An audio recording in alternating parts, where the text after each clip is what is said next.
This is the second Coacha videos. This one's about how to update your profile. So you can change things like your address, email address, etc. if you need to. So you go to the Coacha page. Is that the same thing you can do on the mobile as well? So you need to sign in. If you're changing your email address, you can obviously need to start with signing in on your old email address before you change it. You can change your email address from here. So let's sign in. And again, we've got this come up because we've got a child profile and a senior member profile as well as a coach profile. And you can change all the profiles on this, but exactly the same procedure for all of them. So we're just going to go to my main member profile. So here from the main screen, there is a button down the side that says my profile. There is a button up here that says my profile, and I can also access it from here as well.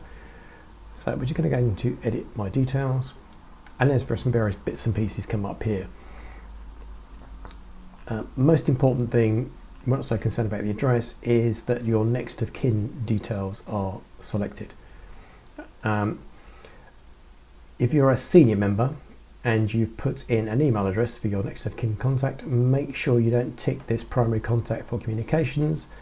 Otherwise, all the bookings and stuff have to be done through whoever you've set this primary next of kin contact to be. So just watch out for that. We had a couple of members tick this box, not really reading it, then realise they can't log in anymore to book anything, and that normally is the cause of it. So just make sure that's not ticked. It also would stop us from sending emails to you as well about session bookings, etc. So yeah, from there.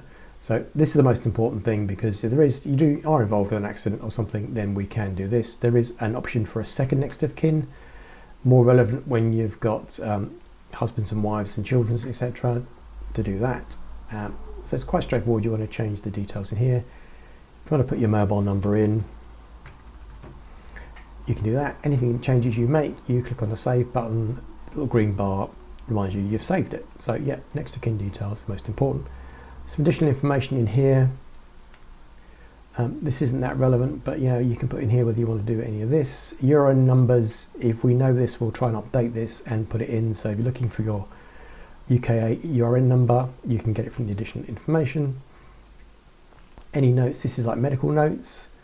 If you want to put anything in so we're aware of them, and whether you agree to various data and documents on the system as well. So that's straightforward. The other thing you can do, which is actually quite useful when you're turning up to sessions with a coach who may not necessarily know you, is you can actually click on this little photograph symbol here, and you can then pick a photograph and it updates your profile picture. You can rotate it from here, you can take a new one, and you can remove the image completely. So that's quite useful as well, and that's really on the profile side of it. Now we switch to the mobile version.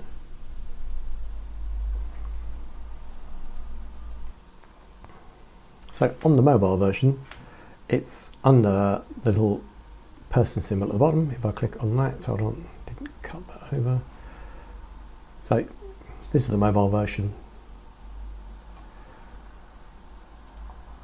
If I click on the little person symbol here, you see that picture's updated in there already. Click on the little person. And I can do this. It's on various pages as well, so you scroll through these at the top here. So that's my address details, etc. I can scroll to the next one, which is my emergency contact details, medical conditions, my payment history, which we'll come back to, and my personal details. Payment details being another. If I need to switch to look at my junior one, because the junior one is slightly different, so I'm just going to select another profile.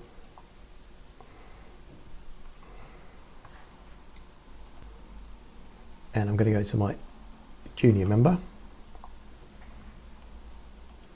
So here I am in the junior one. Again, click on the profile at the bottom. There is no mobile number or email address, etc. That is because they're a junior and we haven't got these details in here. If I scroll across, the next of kin details are all in there as well. I could put the second next of kin in if I wanted to. Any health information, and again, payment history, personal details from there. So it's very straightforward, and again, you're going to need to switch on the mobile app. You can do it from there. You don't think you can add a picture from there, so you have to do the picture from the desktop version. So let's just switch back to the desktop version, and we're going to sign back in again. And I'll show you the slight difference on the next of kin for a junior, because there is some slight differences here. So again, edit my profile.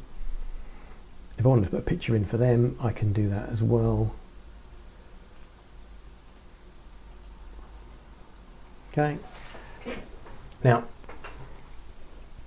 we can, if they are 16 or over, add an email address for them if they're under 16. So let me just change this, make them a bit younger. Just save that. These come up slightly differently in that, if you notice here, it now says give consent for parent or guardian for this email address, and an alternative from there. If I go back to something a bit more, make them 16 and save that.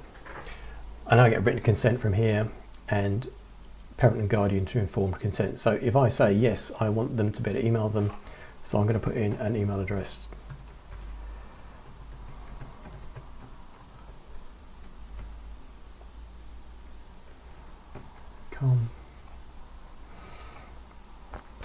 And written consent to email them, and parent and guardian has informed consent about us emailing them, and I'll save that. It's been saved, and we'll be able to do that from here, and I can untick actually the primary from here as well. That means any email communication will go straight to the junior member, which some parents prefer because it's easier for them to book sessions, etc. themselves. But we've still got the parents' details in here as well, so we just save that. It means they can then log in. If I just change that back to primary and I untick these consents and save, it means we don't have consent to write to the junior, etc. So that's the slight difference on a junior profile. And again, make sure that the next of kin contact details are correct on those as well, so we've got all those bits of information should we need it. So that's really how you do your profiles. Dead straightforward. Please remember to try and add pictures. It makes it a bit easier for coaches and stuff, especially if we're not seeing people for a while, or new members.